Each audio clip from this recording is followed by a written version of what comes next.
हमारा सफर हमें हजारों साल पीछे ले जाता है। हम प्राचीन भारत देखेंगे, जो अलग अलग संस्कृतियों और साम्राज्यों का देश था। सिंधु घाटी सभ्यता से लेकर गुप्त साम्राज्य तक हम इस युग के रहस्यों और उपलब्धियों को उजागर करेंगे। मेरे साथ जुड़ें और प्राचीन भारतीय इतिहास की समृद्ध गाथा में गोता लगाएं।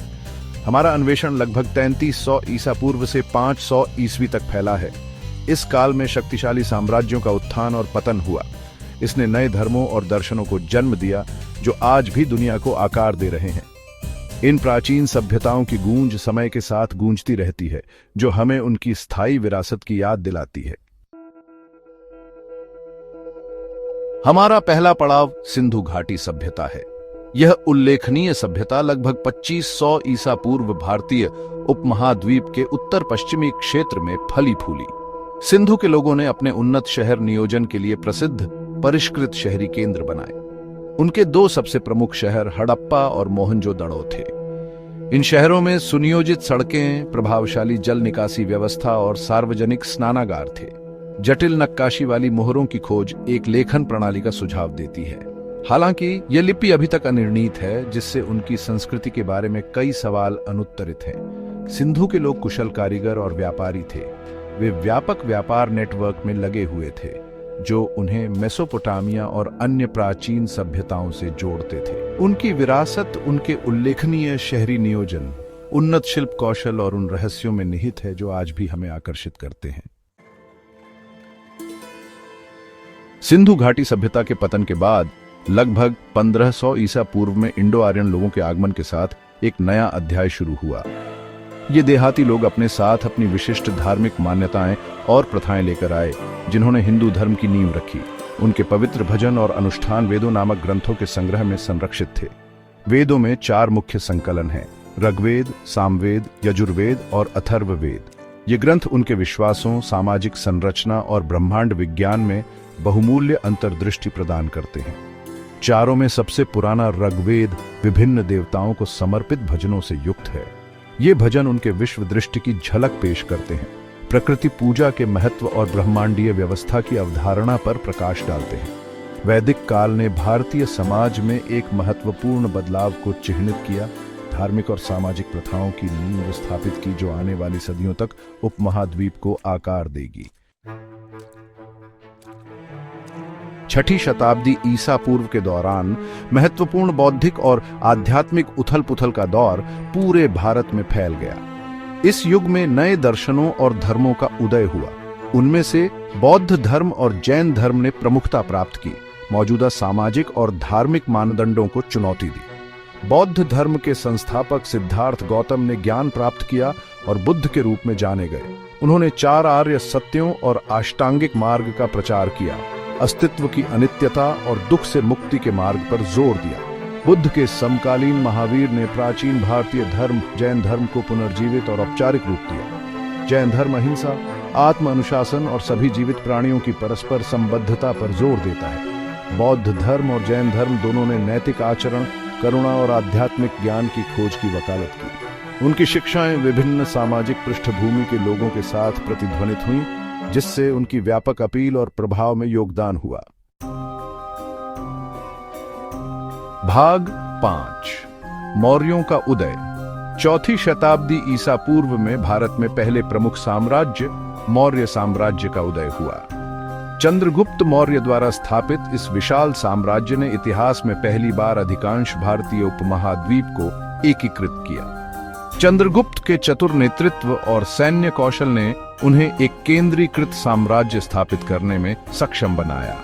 उन्होंने एक कुशल प्रशासनिक प्रणाली लागू की, एक मजबूत सेना का निर्माण किया और व्यापार और आर्थिक समृद्धि को बढ़ावा दिया।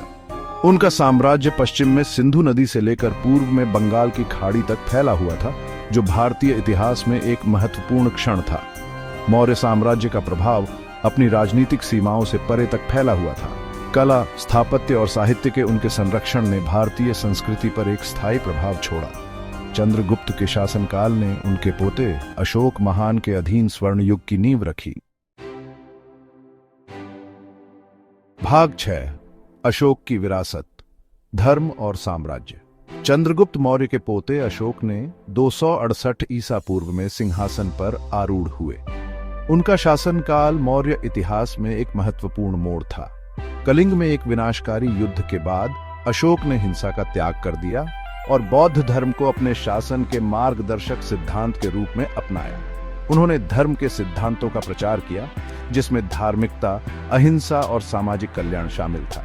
अपने पूरे साम्राज्य में स्तंभों और चट्टानों पर खुदे हुए अशोक के शिलालेख इन सिद्धांतों के प्रति उनकी प्रतिबद्धता को दर्शाते हैं।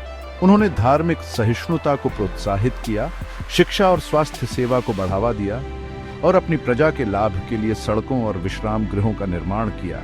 अशोक के शासनकाल को शांति, समृद्धि और सांस्कृतिक उत्कर्ष के स्वर्ण युग के रूप में याद किया जाता है। उन्हें भारतीय इतिहास के महानतम शासकों में से एक माना जाता है। उनकी विरासत दुनिया भर के शांति दूतों और नेताओं को प्रेरित करती रहती है।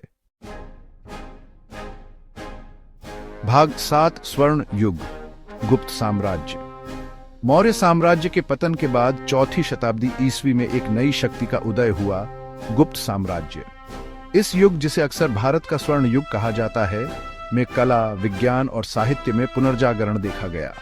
गुप्त शासक विशेष रूप से चंद्रगुप्त द्वितीय कला और विज्ञान के संरक्षक थे। उनके शासनकाल के दौरान गणित, खगोल विज्ञान और चिकित्सा फली फूली।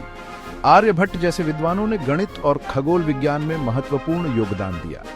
दशमलव प्रणाली, शून्य की अवधारणा और ग्रहों की गति की सटीक गणना उनकी वैज्ञानिक उपलब्धियों के कुछ उदाहरण हैं।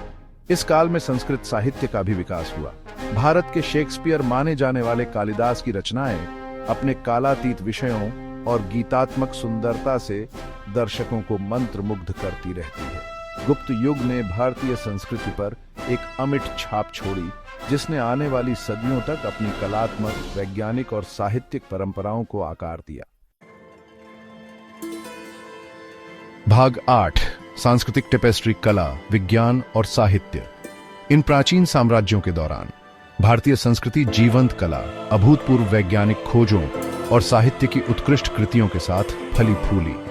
सिंधु घाटी की जटिल मोहरों से लेकर मौर्य युग के राजसी स्तूपों तक प्रत्येक काल ने अपनी अनूठी कलात्मक अभिव्यक्तियां उत्पन्न की। बीजगणित, त्रिकोणमिति और खगोल विज्ञान में प्रगति के साथ गुप्त काल के दौरान गणित का विकास हुआ।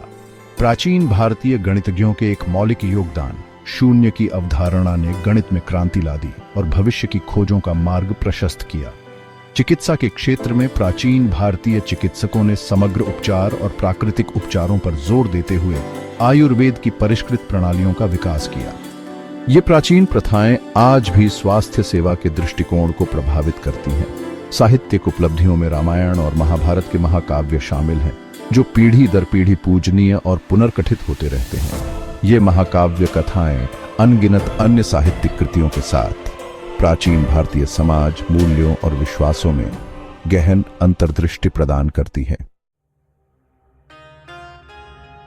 भाग 9 निष्कर्ष, स्थायी विरासत।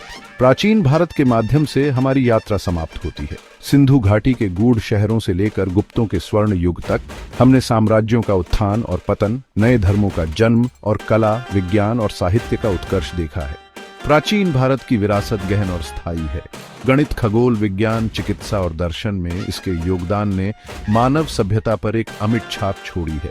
हिंदू धर्म, बौद्ध धर्म और जैन धर्म की आध्यात्मिक और दार्शनिक परंपराएं दुनिया भर में लाखों लोगों को प्रेरित करती रहती हैं। जब हम इतिहास की इस समृद्ध टेपेस्ट्री पर विचार करते हैं, तो हमें मानव अनुभव की परस्पर संबद्धता और विचारों की स्थायी शक्ति की याद आती है।